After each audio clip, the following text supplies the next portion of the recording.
మరి చదవబడినటువంటి వాక్య భాగముల నుంచి మరి యాకోబు గురించి మనం ఆలోచిస్తే మరి ఆయన ఉన్నటువంటి పరిస్థితి అందరూ వదిలి ఆయన ఒంటరిగా ప్రయాణం అవుతున్నటువంటి సందర్భంలో మరి తన అన్న అయినటువంటి ఏశావును మోసం చేసి, అంటే మోసానికి కారణం మరి యాకోబు కానప్పటికీ తన తల్లి చేత ప్రేరేపింపబడి మరి తన తల్లి చెప్పినట్టుగా నడిచి మరి తన తండ్రి వద్ద నుంచి ఆశీర్వాదాలు పొందుకొని ఆయన తన మామైనటువంటి లాభాన్ని ఇంటికి వెళ్తున్నటువంటి సందర్భంలో తన ప్రయాణంలో వెళ్తున్నప్పుడు మార్గ మధ్యంలో మరి చీకటి రాత్రి అయినప్పుడు ఆయన అక్కడ పడుకున్నప్పుడు మరొక రాయిని తీసుకొని తలగడగ చేసుకొని ఆయన ఒక కళ కనడము.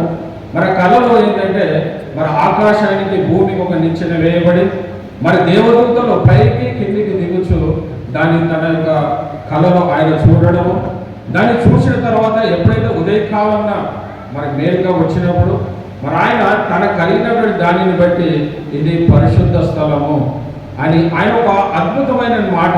మరి ఈరోజు కూడా దేవుని సన్నిధికి వచ్చినటువంటి మీరు కూడా మరి యాకోబు ఏ స్థితిలో అయితే ఒంటరి వాడే మరి తన కుటుంబ వారందరిని విడిచి మరి వేరే తన మామయ్య లాభాన్ని ఇంటికి వెళ్తున్నప్పుడు ఏ పరిస్థితులు కూడా వెళ్ళినప్పటికీ మరి ఆయనకు దేవుడు తోడై ఉందని వాగ్దానం చేశాడు. మరి అదేవిధంగా మీరు కూడా ఈరోజు మరి దేవుని సన్నిధికి వచ్చాడు. మీరు కూడా ఏ స్థితిలో మరొక యాకోబు లాంటి స్థితిలో కనుక ఉంటే మరి యాకోబును ఆదరించినటువంటి దేవుడు మరి మిమ్మల్ని మనందరినీ కూడా మరి ఆదరించినటువంటి దేవుడు. ఆయన ఒక మాట, ప్రత్యేకమైన మాట చూస్తే మరి 15వ వచనం చూస్తే, ఇదిగో నేను నీకు తోడై ఉండి నీవు వెళ్ళు ప్రతి స్థలమందు మరి నీకు కాపాడుచు ఈ దేశమునకు నీకు మరలా రప్పించదను. మరి ఆయన ఏదైతే వాగ్దానం మరి యాకోబు దేవుడు ఏదైతే వాగ్దానం చేశాడో మరి నిన్న నేడు ఒకే రీతికి ఉన్నటువంటి దేవుడు మరి ఆనాడు యాకోబుతో చేసినటువంటి వాగ్దానాన్ని ఈరోజు నీతో నాతో మరి దేవుడు వాగ్దానం చేసిన పిల్ల. కాబట్టి మనం దేని విషయంలో కూడా మనము మరి దాని గురించి ఆలోచించే వారికి ఉండకూడదు. కానీ ఏది ఏమైనప్పటికీ మరి దేవుని యందు భయభక్తులు కలిగి మరి ఆయన మందిరం గురించి చెప్పినప్పుడు మరి ఒక అద్భుతమైన మాట మరి 17వ వచనం చూస్తే, భయపడి ఈ స్థలము ఎంతో భయంకరము, ఈ స్థలము ఎంతో భయంకరము. మరి నీవు నేను దేవుడి సన్నిధికి వచ్చినప్పుడు మరి ఏ విధంగా మనం వస్తున్నాం? మరి భయం కలిగి వస్తున్నామా? లేకపోతే ఆచార రీతిగా మరి పరిశుద్ధ దినం పునరుద్ధాన దినం కాబట్టి మందిరానికి పోవాలని మనం వస్తున్నామా? మరి యాకోబు లాగా భయపడి అక్కడ ఏ మందిరం లేనప్పటికీ కానీ ఎక్కడైతే ఉన్నాడో అక్కడ అది నిర్జీవమైన ప్రాంతం అయినప్పటికీ అక్కడ మందిరం లేనప్పటికీ ఆ స్థలానికి ఆయన పెట్టినటువంటిది ఏంటంటే ఆ స్థలాన్ని చూసి మరి భయపడి ఈ స్థలం ఎంతో భయంకరము, ఇది దేవుని మందిరమే కానీ వేరొకటి కాదు. ఎంతో అద్భుతంగా మరి ఈరోజు మరి మన ప్రెసిడెంట్ ద్వారా మరి దేవుడు ఆయన కలిగిన దర్శనం ద్వారా మరి మనకి ఇంత చక్కటి మందిరం మనకు దేవుడు అనుగ్రహించాడు. మరి యాకోబు ఏమి లేనటువంటి పరిస్థితుల్లో కూడా ఇది దేవుని మందిరమే అని ఏ విధంగా అయితే మరి యాకోబు తీర్మానం చేసుకున్నాడో మరి మనం ఇంత శ్రేష్టమైన సుందరమైనటువంటి మందిరం మనం ఉన్నప్పుడు ఇంకా ఎంత జాగ్రత్తగా మనం ఉండాలి పిల్లలు. మరి యాకోబు చెప్పినవాడు కింద మరి పరలోకపు గౌని కూడా ఇదే అంటాడు ఆయన. పరలోకపు గౌని మనం ఎవరైతే దేవుని మందిరంలో సంఘ సావాసం కలిగి ఉంటామో మరి రెండవ రాకడలో మనం పరలోక గౌనిలో చేరినటువంటి కృపను మరి దేవుడు మనందరికీ అనుగ్రహించును గాక. మరి ముఖ్యంగా ఈ రోజు మన అంశం ఇది కాదు, కానీ మరి సందర్భంలో ఈ యొక్క దేవుని మందిరమే అని అన్న విషయాన్ని చూసుకున్నట్లయితే మరి దేవుని మందిరం పట్ల మరి మనము ఎలా నడుచుకోవాలి? మరి ఎలా నడుచుకుంటున్నాం మన దేవుని? మరి మనం ఆచార రీతిగా కాదు, కానీ మరి ఆధ్యాత్మికమైన స్థితిలో మన దేవునికి భయపడుతూ మరి అక్కడ యాకోబు ఏనాటిది లేనప్పటికీ అది ఏ మందిరం కట్టబడినప్పటికీ ఆ స్థలానికి ఏ విధంగా అయితే మరి బేతేల్ అని పేరు పెట్టాడు. ఆ స్థలానికి అది ప్రాంతము బేతేల్ అని దానికి పేరు పెట్టడం జరిగింది పిల్లలు. మరి బేతేల్ మరి బేత్ అంటే ఇల్లు, మరి హెల్ అంటే దేవుడు, అంటే దేవుని ఇల్లు. మరి ఇక్కడ మనం చూసినట్టు కింద కూడా మరి మన పుట్టినోట్లో చూస్తే దేవుని మందిరం అని కూడా ఇక్కడ వ్రాయబడింది పిల్లలు. కాబట్టి మరి అలాంటి మందిరానికి ఎంత భయపడిండో మరి నువ్వు నేను కూడా మరి దేవుని మందిరానికి వచ్చినప్పుడు భయపడే స్థితిలో మనం ఉంటున్నామా పిల్లలు? నిజంగా చాలా మరి యాకోబు లాంటి మరి యాకోబులో అంతగా మరి ఆయన మందిరాన్ని ప్రేమించాడు కాబట్టి మరి ఆయన యాకోబుగా ఉన్నటువంటి ఆయనను తిరిగి తన లాభాలు తన మామయ్య నుంచి తిరిగి వచ్చినప్పుడు ఆయనకు దేవుడు మార్చిన పేరు ఇశ్రాయేలు అని ఆయనకు మార్చడం మనం చూస్తాం. మరి ఈరోజు మరి నువ్వు నేను మన పేరును మార్చుకోవడం కాదు, కానీ మన జీవితాన్ని, మన జీవితంలో రూపాంతర అనుభవానికి మనం వస్తున్నామా? ఎన్నో దేశాలు ఉన్నప్పటికీ వాటన్నిటి నుంచి మనం రూపాంతరం పొందగలిగే స్థితిలోకి మనం రావాలి. ఎన్ని రోజులు మనం వచ్చినప్పటికీ మనం వినడము పోవడము కాదు, కానీ విన్నటువంటి వాక్య ప్రకారంగా నీ జీవితాన్ని కనుక నువ్వు సరి చేసుకుంటే, మరి అబ్రాహామును ఏ విధంగా అయితే, మరి ఆ యాకోబుని ఏ విధంగా అయితే ఆశీర్వదించాడో, మరి నిన్ను నన్ను కూడా మరి దేవుడు పక్షపాతి కాదు. మరి ఆనాడు యాకోబుని ఆశించిన దేవుడే మనందరినీ కూడా ఆశీర్వదించడానికి ఆయన సంసిద్ధత కలిగి ఉన్నాడు. కానీ మన యాకోబు లాంటి జీవితం మనం జీవించగలుగుతున్నామా? మరి చివరి 22వ వచనంలో కూడా మరి ఎలాంటిది లేనప్పటికీ ఆయన పారిపోతున్న విషయంలో కూడా ఆయన చక్కటి దేవునికి ఒక నిబంధన చేసుకుంటున్నాడు. ఏ ఆధారం లేదు, ఏ సంపాదన లేదు, ఏది లేనప్పటికీ ఆయన ఒక చక్కనైనటువంటి ఆ యొక్క మందిరం అక్కడ లేనప్పటికీ, కానీ ఆయన ధర్మశాస్త్రంలో మరి అప్పటికి ధర్మశాస్త్రం లేనప్పటికీ ఆయన చెప్తున్నటువంటి ప్రత్యేకమైన మాట ఏంటంటే, మరి ఆయన 22వ వచనం చూస్తే, మరి స్తంభంగా నేను నిలిపిన ఈ రాయి దేవుని మందిరమగును. నంబర్ 1. నంబర్ 2 ఏంటంటే, నీవు నాకిచ్చి యావత్తులో ఏమి ఇయ్యనప్పటికీ ఆయన విశ్వాసం ఎంతో గొప్పది పిల్లలు. మనం ఏమంటే దేవుడు నాకు ఇస్తేనే మనం ఇష్టపడ్డాం, కానీ ఆయన చెప్పినట్టు మాటలు నాకిచ్చి యావత్తులో 10వ వంతు నిక్షేపం నేను చెల్లించదనని మరి ఆయన మొక్కుకొనెను. మరి ఈరోజు దేవుని మందిరానికి వస్తున్నాం. మరి దేవుడిని ఎంతగానో ఆస్వాదించాడు. మరి ఆస్వాదించినప్పుడు దేవుడు ఇచ్చిన దాంట్లో నుంచి, మరి ఇది దేవుడు నాకు ఇచ్చాడంటే, మనకు ఆరోగ్యం ఇస్తేనే మనం ఏదైనా సంపాదించగలుగుతాం. మరి దేవుడు మనకు అనుగ్రహిస్తేనే ఒక ఉద్యోగం మనకు, వ్యాపారం ఏది అయినప్పటికీ ఆయన ఆశీర్వదిస్తేనే కానీ మనం ఏమి పొందుకోలేము పిల్లలు. మరి దేవుడు ఆశించిన దానిలో నుంచి మరి దేవునికి నీవు ఇవ్వడానికి మరి దేవుని సన్నిధిలో ఒప్పుకుంటున్నావా? మరి ఎన్నో సంవత్సరాలు మందిరానికి వస్తున్నాం, మంచిదే, కానీ మరి దేవునికి ఇచ్చుటలో మరి దేవుడితో నిబంధన నువ్వు చేసుకుంటున్నావా? దేవా నాకు ఈరోజు ఏదైతే నేను కలిగినానో నా సొంత బలం కాదు, నా సొంత శక్తి కాదు, అది నీవు ఇచ్చిన దాని వల్ల నేను పొందుకున్నానని మరి నువ్వు ఎప్పుడైనా అనుకుంటున్నావా? లేకపోతే నా సొంత బలంతోనే నేను ఇది సంపాదించుకున్నానంటే అది అంటే అది అవివేకమైనటువంటి జ్ఞానమే పిల్లలు.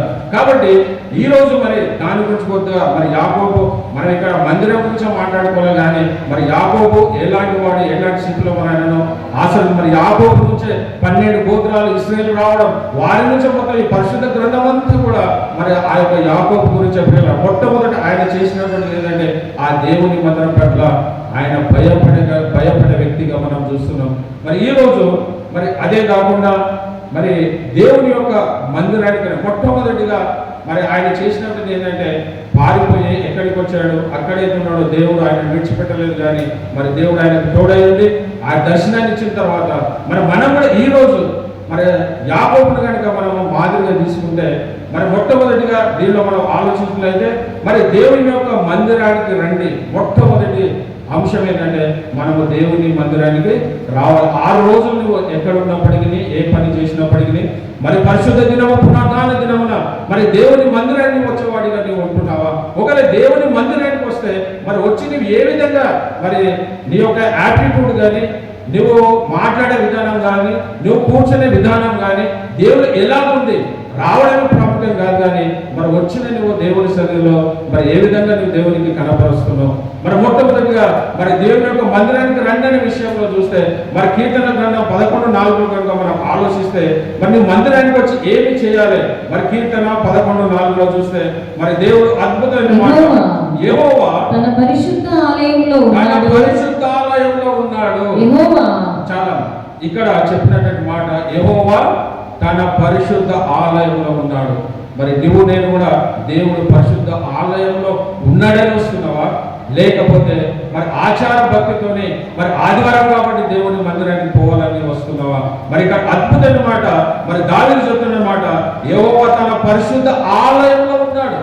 నువ్వెప్పుడు మందిరానికి వచ్చినప్పటికీ దేవుడు మన పరిశుద్ధ ఆలయంలో ఉండడని నీలో నీవు విశ్వాసం కలిగి దేవుని మందిరానికి వస్తున్నావా?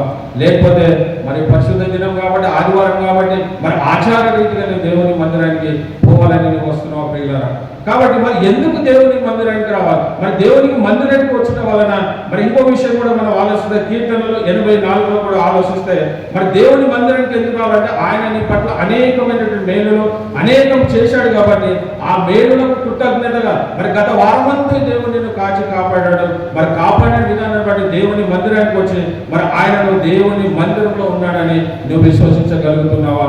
మరి ఆనాడు మరి ఆయన యాకోబు విశ్వసించాడు కాబట్టి ఆయన మరి ఎంతో గొప్పగా ఆస్వాదించబడినట్టు మనం చూసిన పిల్ల. మరి 84వ సంకీర్తన మరి 4వ చరణం కనుక మనం అక్కడ చూస్తే వచ్చినటువంటి నీవు మరి దేవుని సన్నిధిలో ఏ విధంగా ఉండాలని వచ్చినటువంటి నీవు చదవమ్మా. నీ మందిరమునందు నివసించువారు ధన్యులు. నీ మందిరమునందు నివసించువారు ధన్యులు. నిజంగా ఎంత శ్రేష్టమైన మాట. మొట్టమొదటిగా నువ్వు దేవుడు ఉన్నాడని నువ్వు మందిరానికి వస్తున్నావు, మంచిదే.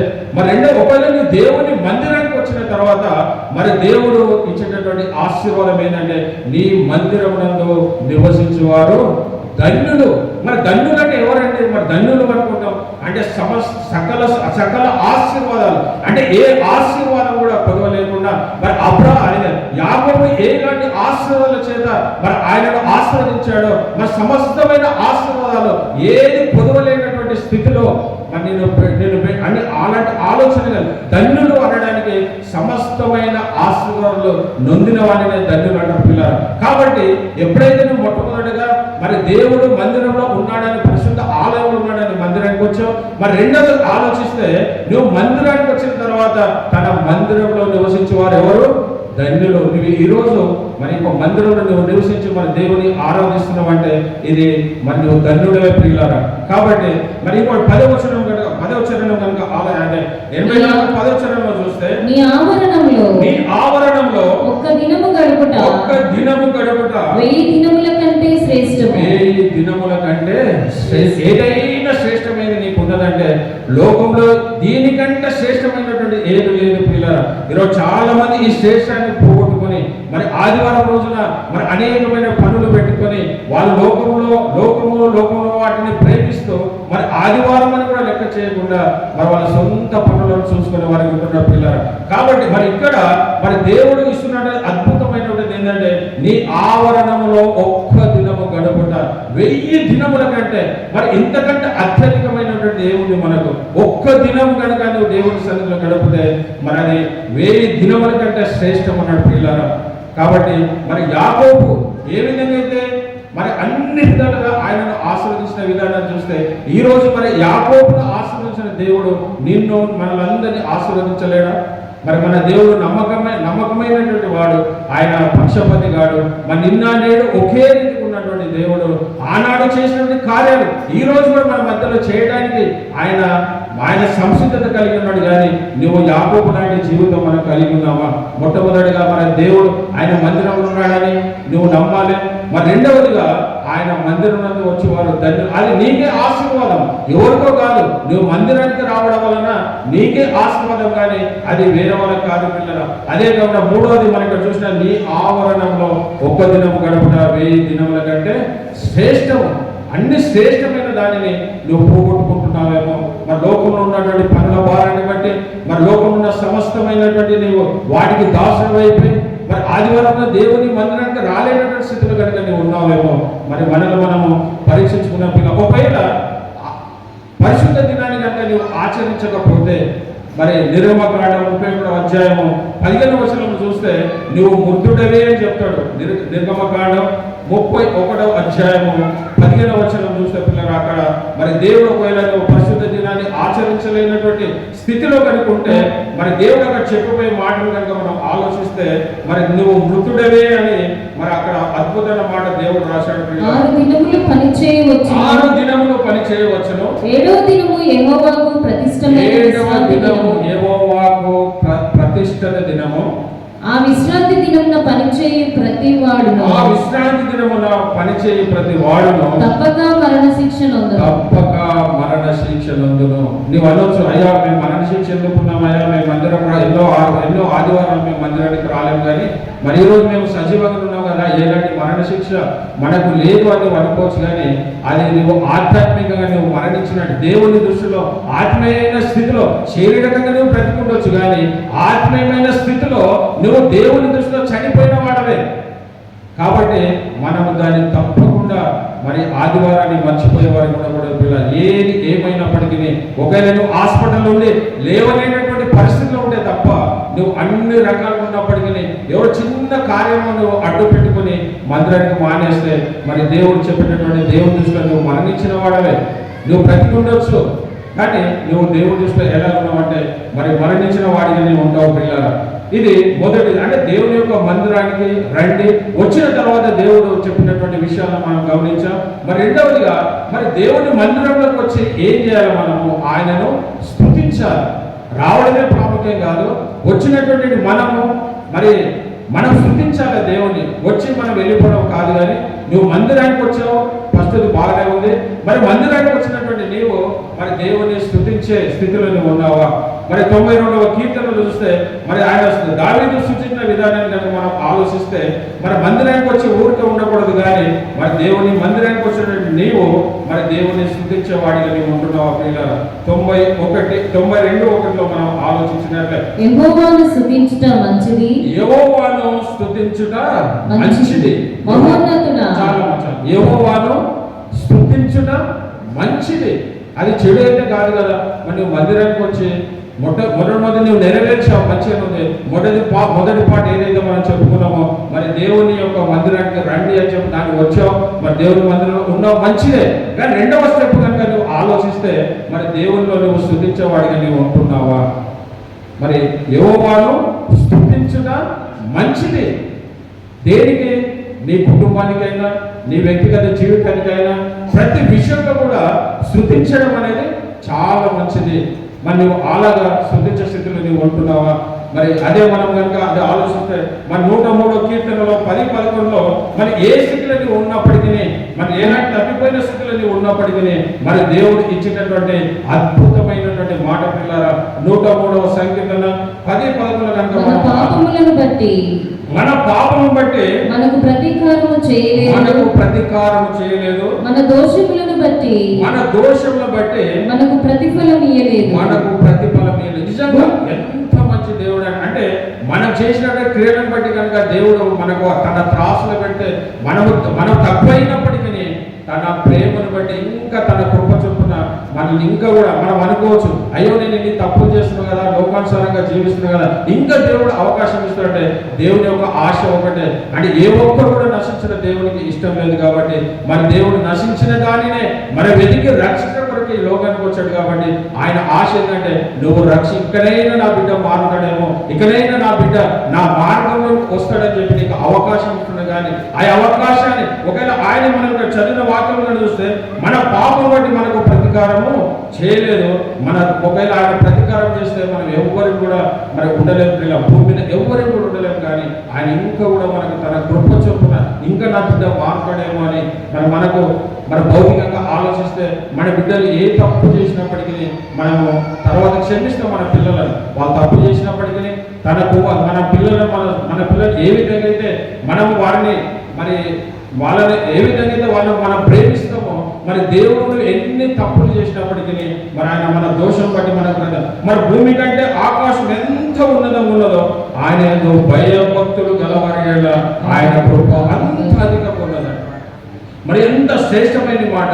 మరి మొట్టమొదటి ఆయన తీర్పుకి మన దోషాలను బట్టి తీర్పు తీర్చలేదు, మన పాపాలను బట్టి ఆయన ప్రతీకారం చేయలేదు. మరి మూడోది ఏంటంటే ఆయన ఎంతో భయభక్తులు ఎవరైతే కలిగి ఉంటారో మరి ఆయన కృప భూమి కంటే ఆకాశం ఎంత ఉన్నతంగా ఉన్నదో మరి ఆయన ఏదో భయభక్తులు కలిగిన వారి పట్ల కూడా ఆయన కృప అంత అధికంగా ఉన్నది పిల్లరా.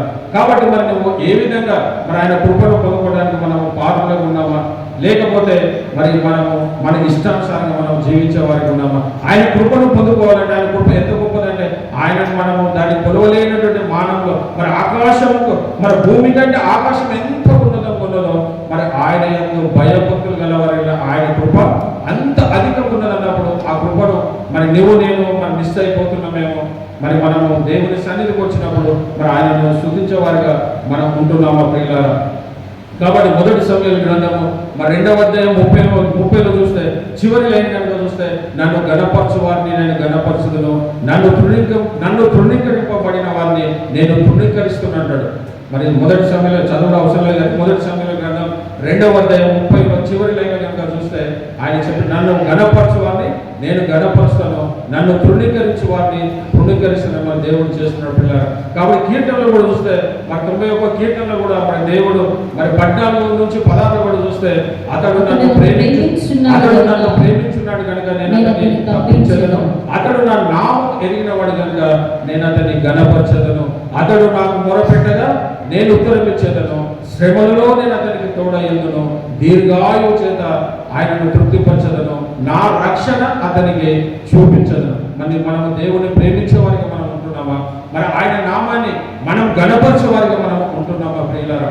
కాబట్టి 2 అంశాలు మనము దేవుని మందిరానికి రావడము మొట్టమొదటిది అయితే, మరి రెండవది దేవుని మందిరానికి వచ్చినటువంటి నీవు ఆయనను స్తుతించేవాడిగా నీవు ఉంటున్నావా?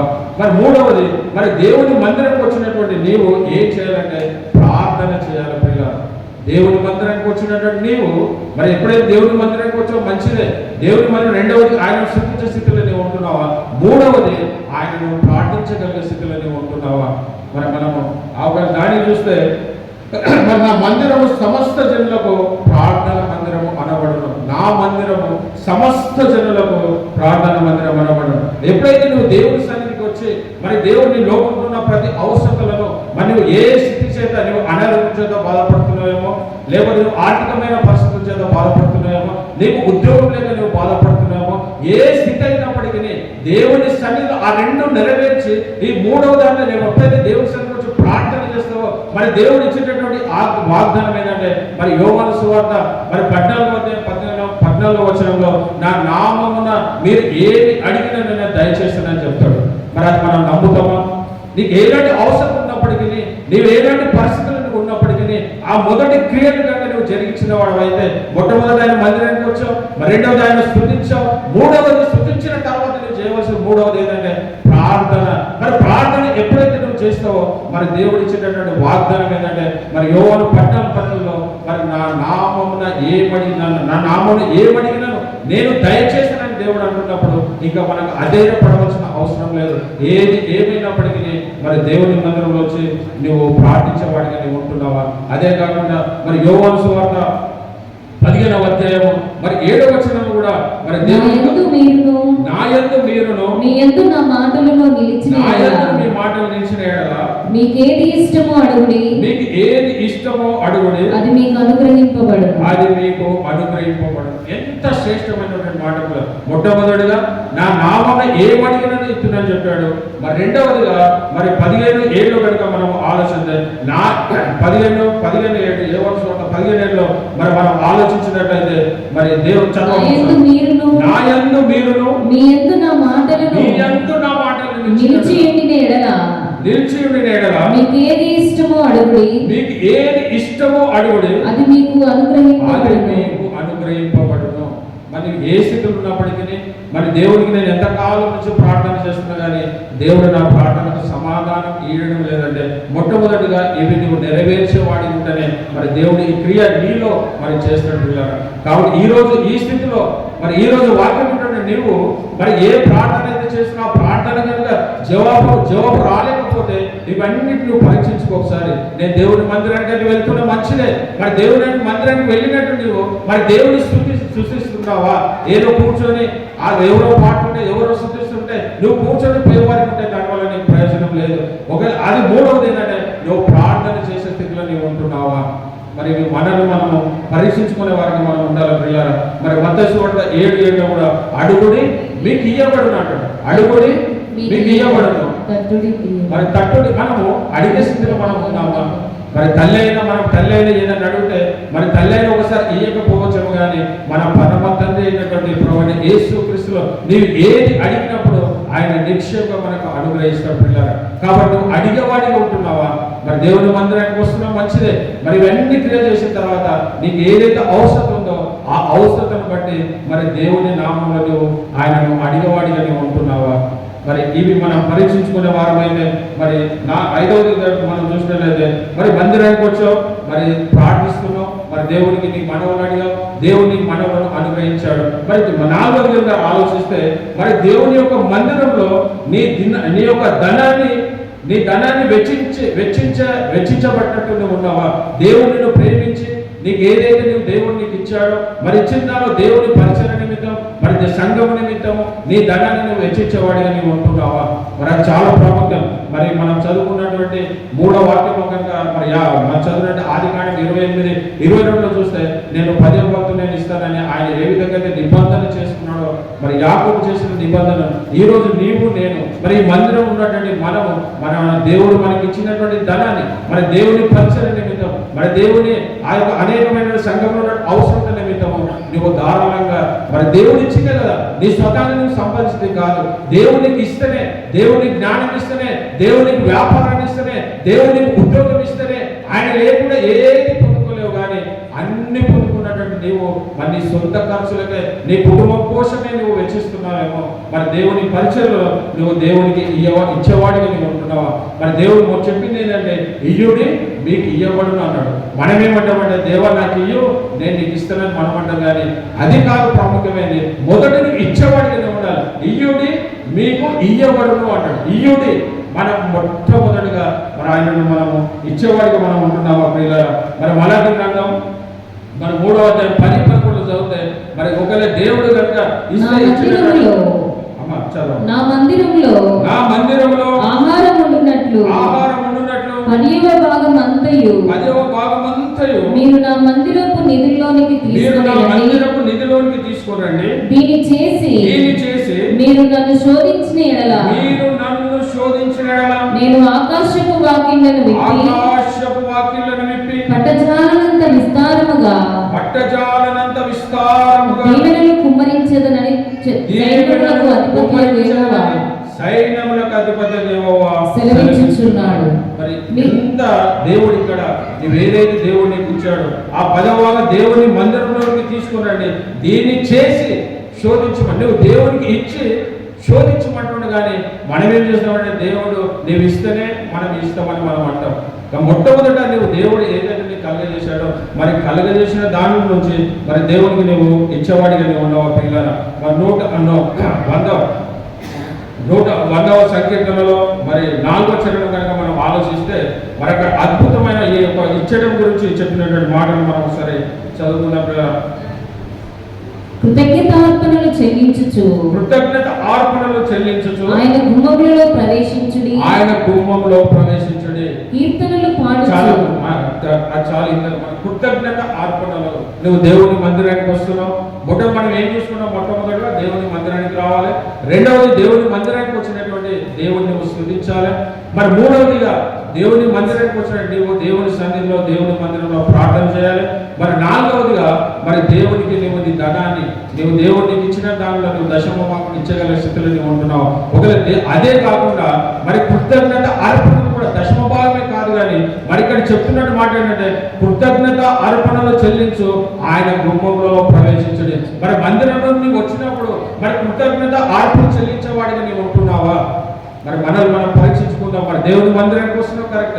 మరి కృతజ్ఞత అర్పణలో మరి దేవుని సన్నిధిలో నువ్వు అర్పించేవాడిగా నీవు ఉంటున్నావా? ఒకవేళ ఇవన్నీ కనుక నువ్వు చేస్తే దేవుడు యాకోబును ఎంత ఉన్నతమైన స్థితిలో మరి యాకోబును ఆశీర్వదించాడు. మరి నిన్ను మనందరినీ కూడా దేవుడు ఆ స్థితిలో పెట్టడానికి ఆయన ఇష్టం కలిగిన వాడికి ఉన్నాడు. కానీ మనము ఈ క్రియలు మనం జరిగించే వాడిగా మనం ఉంటున్నామా? మరి అదే కాకుండా మరి గలతీ 6:6 కూడా చూస్తే ఆ ఇయ్యడం గురించి చెప్పినటువంటి మాట గలతీ పత్రిక 6వ అధ్యాయము 6వ వచనం కనుక చూస్తే అక్కడ ఒక మాట మరి దేవుడు మరి గలతీ అపొస్తలుడైన పౌలు గలతీ సంఘానికి రాస్తూ ఆ సంఘానికి చెప్పినటువంటి మాట కనుక మనం వాక్యోపదేశము పొందువాడు ఉపదేశించువానికి మంచి పదార్థములన్నిటిలో మరి వాక్యోపదేశం పొందువాడు మరి మీరు వాక్యం వింటుంటే మీరు మరి ఉపదేశించు వానికి మరి మంచి పదార్థములలో మరి మీరు భాగాన్ని మీరు ఇవ్వగలుగుతున్నారా?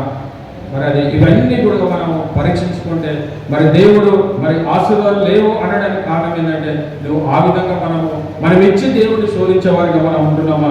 మరి అదే మనం ఇంకా ఎట్లా ఇవ్వాలంటే సన్ను కొనకుండా గుణం కొనకుండా అయ్యో ఈ సేవకులు ఎప్పుడు ఇదే చెప్తున్నారు, ఈ సేవకులకు ఎప్పుడు ఏం పని లేదు, వీళ్ళు ఎప్పుడు దశమ భాగాలు చెప్తున్నారని మీరు సనుకున్నారు అనుకో, మీరు ఇచ్చినా అది వ్యర్థమే, దేవుడు అంగీకరించబడదు. సను కొనక మరి ఎలాంటి లేకుండా మరి ఇశ్రాయేలు ప్రజలు సనుకోవడాన్ని బట్టి వాళ్ళ కానానికి చేరవలసిన కొద్ది రోజులు అయినప్పటికీ అనేక మంది మరి అక్కడ ఆ యొక్క అరణ్యంలో ఆకులు రాలిపోయినట్టు ఇశ్రాయేలు ప్రజలందరూ కూడా రాలిపోయారు. దాదాపుగా 25 లక్షల మంది మరి ఆ యొక్క ఐగుప్తు నుంచి బయలుదేరినప్పుడు కానానికి చేరింది మాత్రము కేవలము 2 చేరారు. మరి ఈరోజు మరి మనం పరీక్షించుకుందాం. మరి యేసు ప్రభు 2వ రాకడలో మన సంఘంలో ఉన్నందరూ మనము ఎత్తబడిన ఉంటామా, లేకపోతే ఆ రోజు ఆ యొక్క ఐగుప్తు నుంచి బయలుదేరిన వారిలో కేవలము మరి 2 మరి వాళ్ళు ఆ యొక్క కారణాలు చేరినట్టుగా మనం చూసిన పిల్లలు. మరి ఇదంతా ఎందుకనంటే మన జీవితాలను మనము మరి సరి చేసుకుని మరి 2వ కొరింథీయులకు రాసిన పత్రిక 9వ అధ్యాయము 7వ వచనం కనుక మనం ఆలోచిస్తే మరి మనం గుణం కొనక సను కొనక మరి దేవునికి ఇయ్యాలనే విషయాన్ని మనం చూస్తాం పిల్లలు. సనుగు కొనకయో బలవంతమే కాకయో ప్రతి వాడును తన హృదయంలో నిశ్చయించుకున్న ప్రకారం ఇయ్యవలెను. దేవుడు ఉత్సాహంగా ఇచ్చువారిని ప్రేమించును. మరి దేవుడు మనల్ని ప్రేమించాలంటే సన్ను కొనక మనము ఎలాంటిది మన హృదయంలో పెట్టుకోకుండా దేవుని కనుక మరి సంతోషంతో కనుక నీవు దేవునికి ఇస్తే మరి దేవుడు ఉత్సవంగా ఇచ్చి వారిని ప్రేమించుదని మరి దేవుని చేత నువ్వు ప్రేమింపబడాలంటే దేవునికి ఏది ఇచ్చినప్పటికీ మరి నువ్వు దేవునికి మరి సన్నుకొనకుండా ఇచ్చేవాడిగా నువ్వు ఉండాలి పిల్లలు. కాబట్టి ఈ విషయాలు దేవుని మందిరంలో వచ్చినటువంటి ఒకవేళ ఈ రోజు కనుక మనం చదువుకున్న కీర్తన 27వ కీర్తన మరి మనకు సమయం లేదు కాబట్టి 12:30 అవుతుంది, మరి ఇంకా 10 నిమిషాలు కాబట్టి ఆ కీర్తనలో మరి ఇంకెప్పుడైనా మన సమయం ఉన్నప్పుడు దేవుని చుట్టూ ధ్యానించుకుంటాం. కానీ ఒక దశమ భాగం ఇయ్యడం వలన మనకు వచ్చేటటువంటి ఆశీర్వాదాలు ఏంటి, ఒక ఇయ్యకపోతే వచ్చే శాపం ఏంటి అనే విషయాన్ని మనము ఒకసారి చదువుకుందాం. మరి దశమ భాగం అనేది దేవుని సొత్తు, అది దశమ భాగం అనేది దేవుని సొత్తు అది. కాబట్టి మనము మరి లేవియ కాండము 27వ అధ్యాయం 30వ వచనం కనుక ఆలోచిస్తే లేవియ కాండము 27వ అధ్యాయము 30వ వచనం భూధాన్యములోనేమి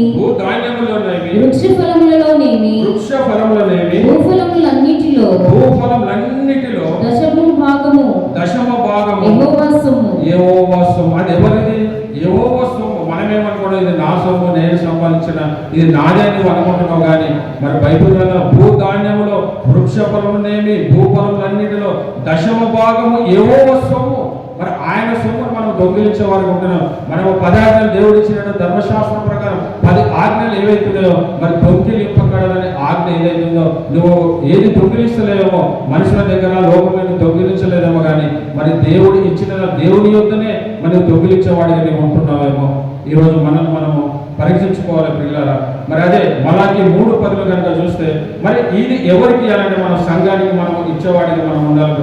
సంఘంలో మరి ఏ అవసరం నిమిత్తం అయితే ఉందో మరి సంఘంలో అనేకమైన పరిచయాలు ఉంటాయి. కాబట్టి ఆ పరిచయాలను సజావుగా జరగాలంటే మరి ఒక సువార్త అనేక ప్రాంతాలకు విస్తరించబడాలంటే మనం అందరం కూడా మరి ఒక సైనికుల వలె మనం ఎవరైతే యుద్ధం చేసేవారుగా ఉంటారో మరి యుద్ధం చేసేవారు ఎవరు మెయిన్ పర్సన్ ఒకరు అయినా లీడింగ్ చేసేవారు ఒకరు అయినప్పటికీ వాళ్ళ ఎన్నికల్లో ఉన్నంత కూడా ఎలా ఉంటే అలర్ట్గా ఉంటేనే అది ముందుకు కొనసాగుతుంది. కాబట్టి మనం అలా లేకుండా మరి సంఘము ఎవరైతే కట్టారో మనం వాళ్ళే చేయాలని కాదు కదా.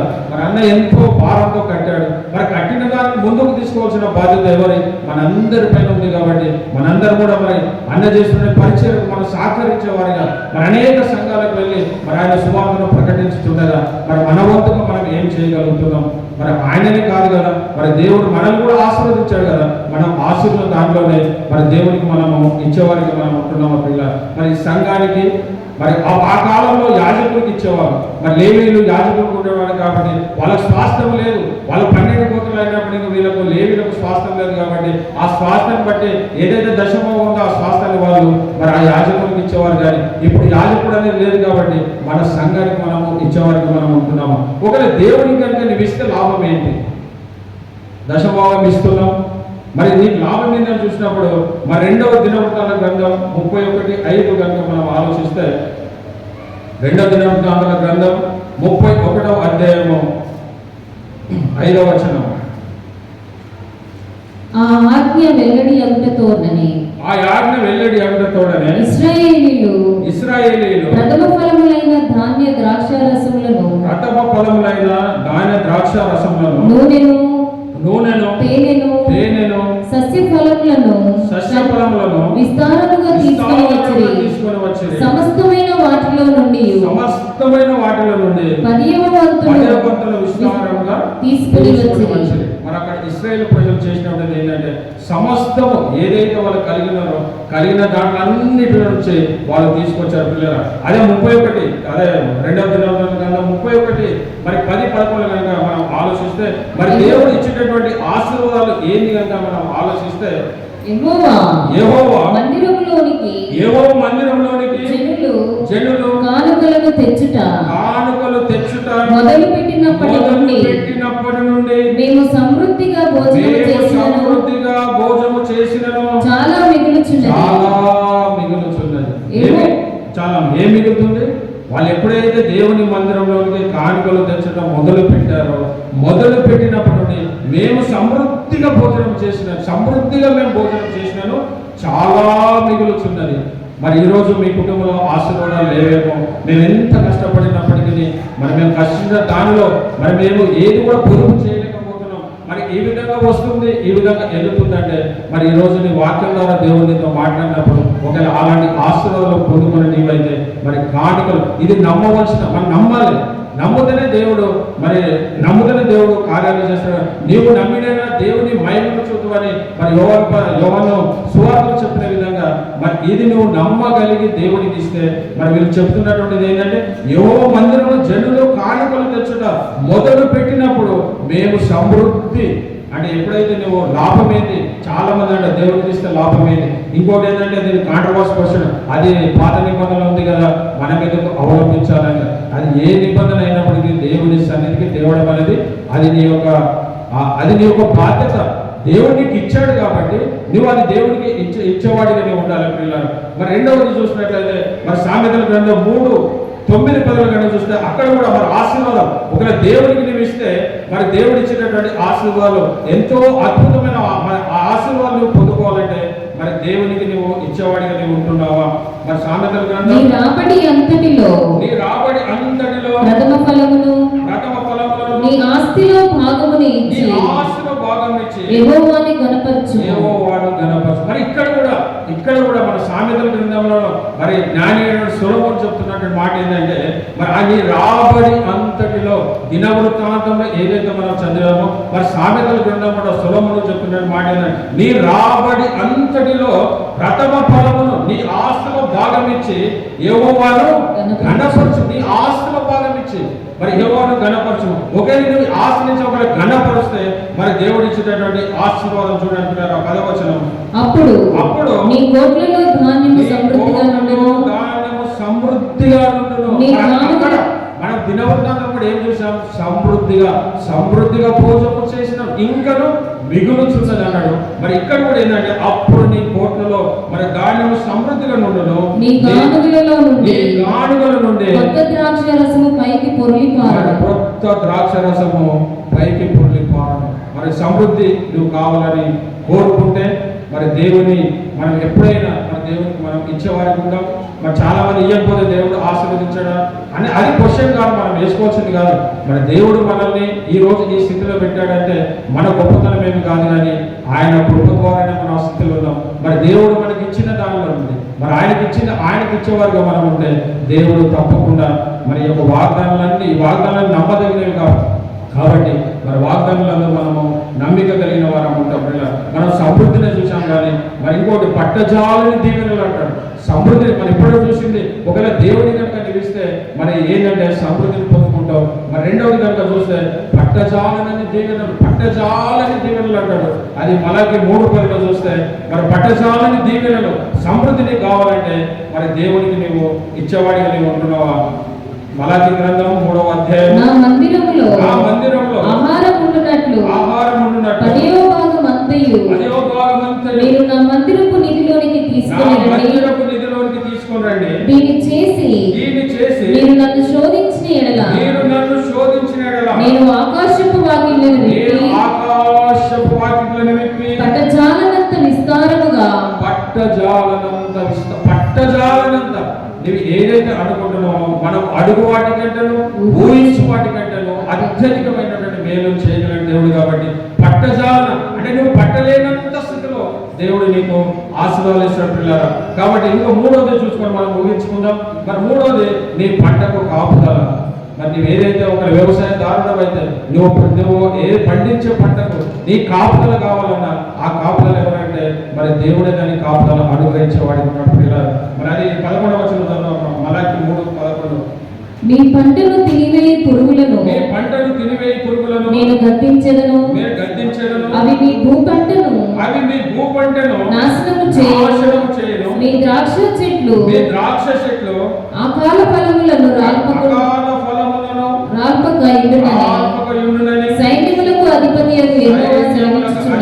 యెహోవా సెలవిస్తున్నాడు. నిజంగా మరి దేవుడు ఇచ్చేటటువంటి వాగ్దానం ఒకవేళ వ్యవసాయదారుడే అనుకుంటే మరి ఆయన ఏ పంట వేసినప్పటికీ అనేకమైనటువంటి ఆ రోగపీడులు ఏవి అయినప్పటికీ వాటి నుంచి సంరక్షించే దేవుడు మన గొప్ప దేవుడు పిల్లరా. కాబట్టి దేవుని మందిరానికి వస్తున్నాం పోతున్నాం చాలా లేదనుకుంటే కాదు, కానీ దానితో పాటు ఇవన్నీ కూడా నువ్వు చేస్తే మీరు చేసి చూడండి అద్భుతమైన దీవెనలు మీరు పొందుకుంటారు. మరి అదేవిధంగా ఒకవేళ ఇవ్వకపోతే నష్టమైంది అనుకుంటే దీనికి ఆపోజిట్ చెప్పుకోండి. అంటే ఇది మనం ఇస్తే ఏమేమనుకున్నామంటే సమృద్ధి, పట్టజాలని దీవెనలు, మరి పంటకు కాపుదల. అది ఎప్పుడు దేవుడికి ఇచ్చేవాడికి లేకుంటే ఒక ఇవ్వకపోతే దీనికి ఆపోజిట్ గా చెప్పుకోండి. ఏంటంటే సమృద్ధికి ఏంటి లోపం. ఎప్పుడు మనకు పొదువనే మరి శాపము, మరి దీవెన రాదు, మరి పంట నాశనం అవుతుంది. కాబట్టి మరి ఇవన్నిటిని మనం పొందుకోవాలనుకుంటే మరి ఈరోజు దేవుడు మనకు మాట్లాడిన దాన్ని బట్టి మరి అలాంటి కృపను మరి నువ్వు ఎంతనేది కాదు, కానీ దేవుడు నువ్వు నిక్షేపించిన కొలది మరి దేవుని సన్నిధిలో నువ్వు ఇచ్చేవాడికి ఉంటే మరి దేవుడు సమృద్ధిని మరి అదేవిధంగా పట్టజాలం దీవెనలు, నీ పంటకు కాపుదల, నీ కుటుంబానికి ఆశీర్వాదకరం అన్ని కూడా దేవుడు అనుగ్రహిస్తాడు. కాబట్టి మనం ఇచ్చేవాడిగా ఉందాం. మరి సేవకు మీ పరిచయంలో ఒక పాలిభాగస్వమైన మరి ఏది ఏమైనప్పటికీ మరి అలాంటి కృప దేవుడు మన సంఘానికి, మన సంఘంలో ఉన్న ప్రతి కుటుంబానికి కూడా మరి అప్పుడు యాకోబును ఏ విధంగా అయితే మరి ఆయన ఆశీర్వదించాడో, ఏ ధర్మశాస్త్రం లేనప్పుడు తనను తీసుకున్న నిర్ణయాన్ని బట్టి నేను 10వ వంతు ఆయన ఏది సంపాదన లేదు, ఆ టైంకి ఏది లేదు, మరి పోయి అక్కడ తన మామ దగ్గర 21 సంవత్సరాలు ఆయన వచ్చినప్పుడు ఎంతగానో ఆశీర్వదించాడు. మరి తిరుగు ప్రయాణంలో మరి తన ఏషావు మోసం చేశాడు. కాబట్టి అప్పుడు వస్తున్న ప్రయాణంలో ఆయన దేవునితో ఒక రాత్రంతా కూడా దేవునితో గడిపినట్టుగా చూస్తాం. ఆ రోజు ఆయన పేరు నువ్వు యాకోబు కాదు, నువ్వు ఇశ్రాయేలు అని పేరు మార్చబడుతున్నారు. ఈ రోజు మన ఈ న్యూ లైఫ్ కల్వరి చర్చలో ఉన్న ప్రతి కుటుంబం కూడా అలాంటి ఆశీర్వాదాలు మీరు అనుగ్రహించుకోవాలంటే మొట్టమొదట దేవుని సన్నిధికి రావాలి. మరి దేవుని సన్నిధికి దేవుని స్తుతించాలి. దేవుని సూచన కాడు మరి దేవుని సన్నిధిలో ప్రార్థించేవాడికి ఉండాలి. మరి ప్రార్థించిన తర్వాత మరి దేవుని సన్నిధిలో నీవు దేవుడు ఏదైతే నీకు ఇచ్చాడో ఇచ్చిన దానిని మరి దేవునికి నువ్వు ఇచ్చేవాడికి ఉంటున్నావా? మరి కొంచెం విత్తువాడు కొద్ది పంటనే పోయిను, విస్తారంగా విత్తువాడు విస్తారమైన పంట పోయిన అనే వాగ్దానాన్ని మన బిడ్డలందరికీ, మన నూరు కుటుంబ సభ్యులందరూ కూడా అలాంటి దీవెనలను, అలాంటి ఆశీర్వాదాలు వారందరికీ అనుగ్రహించుగాక. ప్రార్థన. మహాపరిశుద్ధమైనటువంటి మా ప్రియ పరలోకపు తండ్రి, దేవాన్ని ఘనమైన నామానికి వందనాలు, స్తుతులు, స్తోత్రాలు చెల్లిస్తున్నాం. ఇప్పుడు ఒక ప్రభా నీ యొక్క మందిర ప్రతిష్ట గురించి నాయన, నీ మందిరానికి వచ్చింది ఆయన ప్రభా, మేము ఆచార రీతిగా కాదు కానీ ప్రభా, ఎప్పుడైతే నీ మందిరానికి మేము వచ్చామో నాయన, నీ మందిరానికి వచ్చింది నేను స్తుతించేవారిగా, మరి నేను ప్రభా అదే మేము ప్రార్థన చేసేవారికి మేము ఉంటున్నామా? దేవా మీరు మాకు ఏదైతే ఇచ్చారో ఇచ్చిన దాంట్లో నీ పరిచయం కొరకు, నీ మందిరం కొరకు మేము ఇచ్చేవారికి ఉంటున్నామా ప్రభా? ఒకవేళ మేము కనుక ఇచ్చిన వారికి ఉంటే మరి దాని గురించి అనేకమైన ఆశీర్వాదాలు నీ లేఖం ద్వారా మేము బయలుపరచాలి. దాన్ని ఒకవేళ మేము ఇయ్యలేని పరిస్థితుల్లో ఉంటే నాయన ప్రభా, మరి దాని గురించి మేము శాపాలు పొందుకునే వరకు మేము ఉంటున్నామా ప్రభా? మా ప్రియ నాయన ప్రభా ఎన్ఎల్సిసి ప్రతి కుటుంబంలో నాయన ప్రభా, ప్రతి బిడ్డను కూడా మీరు ప్రేరేపించండి. ప్రతి బిడ్డ కూడా నాయన ప్రభా నీ యొక్క పరిచయంలో పాలు పంపులు పొందుకొని పాలి భాగస్లై ప్రభా, వారి కుటుంబాలలో సమృద్ధిని, మరి పట్టజాలని దీవెనలు నాయన అనుగ్రహించమని సమస్త మహిమ ఘనత ప్రభావం మీకే చెల్లిస్తూ నన్ను నేను తగ్గించుకుంటే నీ నామాన్ని హెచ్చిస్తూ అతి త్వరలో రానాయన ప్రభు అయిన యేసు క్రీస్తు పేరట బ్రతిమాలు వేడుకుంటున్నారు తండ్రి. ఆమేన్. ఆమేన్.